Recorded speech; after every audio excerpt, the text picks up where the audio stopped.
Oubliez immédiatement les résumés lisses, les analyses protocolaires de la presse généraliste et cette fâcheuse tendance à vouloir consoler le football africain avec des défaites encourageantes ou des compliments sur la combativité. Aujourd'hui, on ne va pas faire de la diplomatie molle ou chercher des excuses commodes aux Lions de la Teranga après ce revers 3-1 face à l'équipe de France au Mondial 2026. On plonge directement dans la clinique du tableau noir, là où la déception se transforme en colère noire face à un gâchis monumental.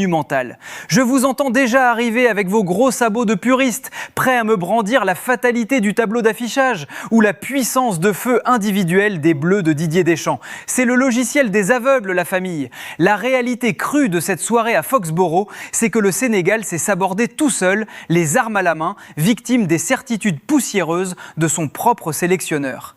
Pape Thiaw a commis une faute de management lourde en couchant sa composition de départ, préférant s'accrocher à des privilèges de statut plutôt qu'à la vérité explosive de la forme du moment. Expliquons les faits de sang-froid, sans trembler. À quel moment de ton histoire tactique, dans le match le plus crucial de ton premier tour mondial, décides-tu de laisser un joyau comme Ibrahim Ba sur le banc des remplaçants pour aligner un Ismaïla Sarr en perdition complète depuis des mois sous la tunique nationale? C'est une insulte à la méritocratie sportive. Sarr nous a pondu une prestation calamiteuse, un gouffre technique absolu où tout a été raté. Les centres dans le décor, les transmissions simples dans les pieds et une incapacité chronique à faire la moindre différence sur son aile droite. Le crime ultime se matérialise en première période, lors de ce raté monumental à bout portant qui aurait dû mettre le Sénégal sur orbite. Face à une équipe de France complètement apathique en début de match, incapable de poser le jeu et affichant une déchetterie technique lunaire,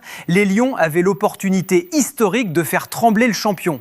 Ce raté d'Ismaïla Sarr a agi comme un coup de poignard dans le dos de son propre collectif. Dans le football de très haut niveau, quand tu as le pied sur la gorge d'un géant, tu ne rates pas, tu punis. En insistant avec un joueur en rupture de confiance, Pape Thiaw a offert un sursis inespéré aux hommes de Didier Deschamps, posant lui-même les bases du naufrage de la seconde période. La famille ici, le premier acte nous a laissé un arrière-goût de ciguë à cause du traitement de faveur accordé à Ismaïla Sarr. Ce qui s'est passé au retour des vestiaires relève de la pure psychiatrie tactique.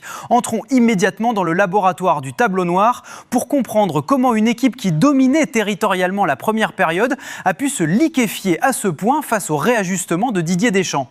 Je vous entends déjà arriver avec vos gros sabots de nostalgiques, prêts à me parler du Sénégal, de la Coupe d'Afrique des Nations pour justifier une quelconque fatalité. Ouvrez les yeux, les frères. En seconde période, le plan de jeu de Pape Thiaw a été littéralement désintégré par le rouleau compresseur français. Le coup de génie de Deschamps a été d'une simplicité biblique, mais d'une violence inouïe. Faire basculer Ousmane Dembélé sur le flanc droit pour bloquer les montées de notre piston gauche et surtout repositionner Michael Olise plein axe dans le cœur du jeu. C'est à cet instant précis que le milieu de terrain des Lions de la Teranga a sombré dans un calvaire sans nom. Regardons la réalité en face sans aucune complaisance. Pape Gueye a sombré corps et biens dans l'entrejeu. Lui que l'on présentait comme le régulateur et la plaque tournante de notre relance a multiplié les pertes de balles criminelles dans des zones de transition ultra sensibles. Privé de repères et harcelé par le pressing haut des Bleus, Gueye a perdu sa boussole, laissant un trou béant à l'entrée de la surface de réparation. Sans densité physique, sans compensation axiale et sans la moindre agressivité dans les duels, le Sénégal a offert une véritable autoroute de la verticalité aux relanceurs français. Michael Olise, doté d'une qualité de passe bien plus dévastatrice que celle de Kylian Mbappé, s'est régalé dans cet espace déserté. C'est lui qui a dicté le tempo de la seconde période, distillant des ballons millimétrés dans le dos de notre arrière-garde. À chaque fois que la France récupérait le cuir, un espace de 30 mètres se libérait pour chercher la profondeur, que ce soit pour alimenter le rush de Bradley Barcola sur le deuxième but ou pour servir de rampe de lancement aux flèches tricolores. À aucun moment, Pape Thiaw n'a su combler ce déficit structurel, laissant ses sentinelles se faire découper en morceaux par la science de la passe d'Olise. La famille, abordons maintenant la plus grande anomalie visuelle et stratégique de ce choc entre la France et le Sénégal, celle qui va faire grincer des dents dans toutes les chaumières de Dakar à de nombreuses reprises. On nous rabâche sur toutes les ondes que la ligne d'attaque des Bleus est un monstre à plusieurs têtes face auquel aucune formule n'existe. Regardons la réalité en face et détruisons ce mythe de pacotille immédiatement. Sur ce match, Kylian Mbappé a livré une copie globale proprement catastrophique. Une première période lunaire truffée de contrôles ratés en totale solitude, de ballons bêtement perdus sur des situations de contre-attaque idéales et d'un déchettement technique indigne de son standing. Et c'est précisément là que réside l'immense frustration, les frères. Comment un joueur aussi peu inspiré, un attaquant qui bafouille son football pendant plus d'une heure, peut-il se retrouver absolument seul, libre de tout marquage pour crucifier le Sénégal à 2 reprises? Je vous entends déjà arriver avec vos gros sabots de fataliste, prêts à me parler du génie individuel pour excuser l'inexcusable. C'est le logiciel du renoncement. La vérité, c'est que l'arrière-garde des Lions a offert un traitement de faveur inexplicable au capitaine français. Dès l'entame de match, le plan de vol était transparent. La seule et unique arme de cette équipe de France en manque d'idées consistait à balancer des ballons dans le dos de la défense sénégalaise pour exploiter la vitesse de pointe de Mbappé. C'était écrit, prévisible, répété sur chaque phase de transition. Pourtant, à aucun moment, la ligne défensive n'a su ajuster son alignement ou imposer un impact physique digne de ce nom pour couper les trajectoires.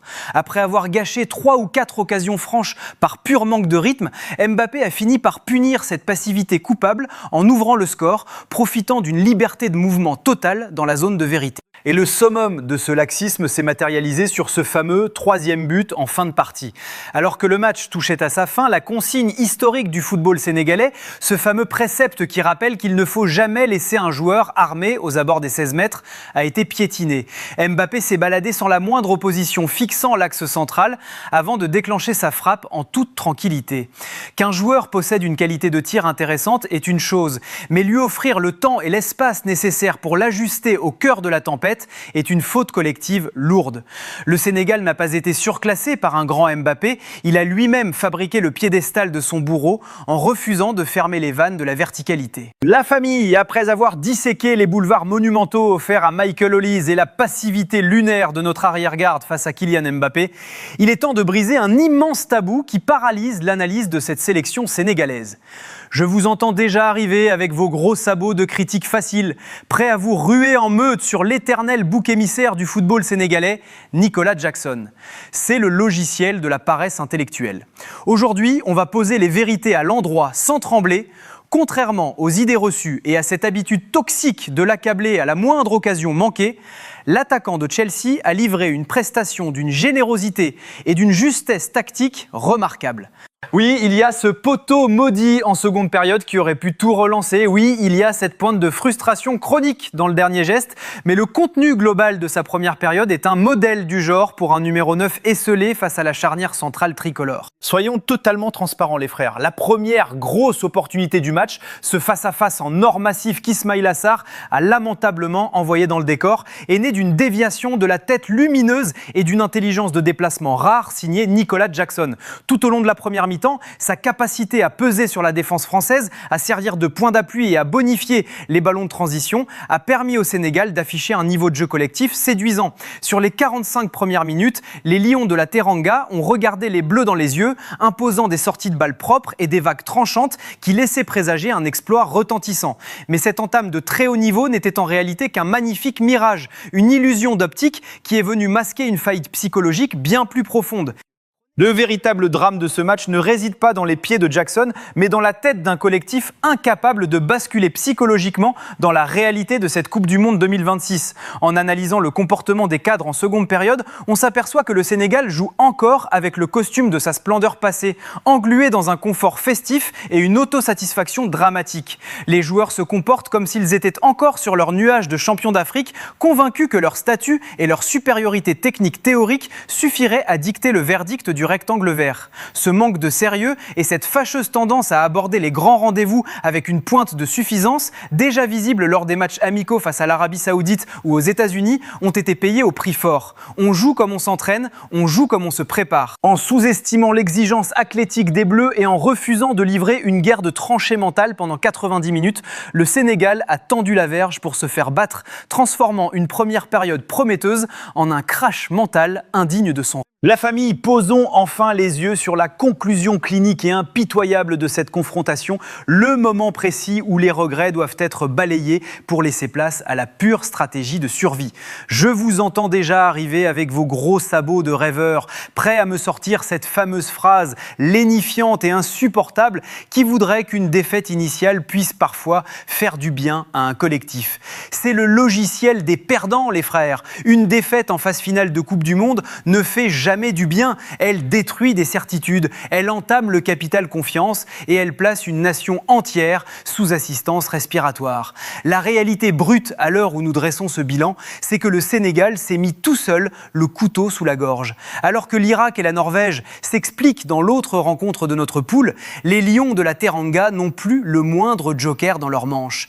Le temps des sourires, de la fête et de la nostalgie de la Coupe d'Afrique des Nations est officiellement révolu. Si cette équipe veut éviter une élimination précoce et humiliante qui tâcherait à jamais son histoire moderne, elle doit opérer une révolution psychologique immédiate sous peine de sombrer totalement face aux blocs européens. Le verdict tactique de cette soirée est un immense camouflet pour Pape Thiaw, en se faisant dévorer stratégiquement par Didier Deschamps lors de la seconde période, en affichant une lenteur criminelle pour sortir Ismaïla Sarr et en refusant de poser les barbelés au milieu de terrain pour couper la verticalité française. Le sélectionneur a montré ses limites face au maître de l'anticipation. Le Sénégal a payé au prix fort son arrogance inconsciente, aborder un tel choc en pensant que le prestige du statut ou les exploits d'hier suffiraient à faire reculer l'équipe de France était une folie pure. Deschamps a administré une punition froide, collective et méthodique. Mais la compétition continue, la route est encore longue et le talent brut de cette génération africaine reste immense, à condition de remettre le bleu de chauffe et de descendre de ce nuage lointain où les lions s'étaient installés. Le match face à la Norvège ne sera pas une partie de plaisir, ce sera une guerre des tranchées physique et mentale où la moindre approximation sera synonyme de retour prématuré à Dakar. Le Sénégal sait ce qu'il lui reste à faire, ranger les médailles au placard, redécouvrir le goût du sang dans la bouche et prouver au monde entier que les lions savent encore rugir quand le sol tremble sous leurs pieds. C'est la fin de cette investigation volcanique, la famille, et maintenant c'est à vous de trancher et de faire exploser l'espace commentaire car l'heure des choix a sonné. Tapez 1 si vous pensez que Pape Thiaw a commis une faute professionnelle majeure en titularisant Ismaïla Sarr et que son coaching frileux a condamné les chances du Sénégal dans ce mondial.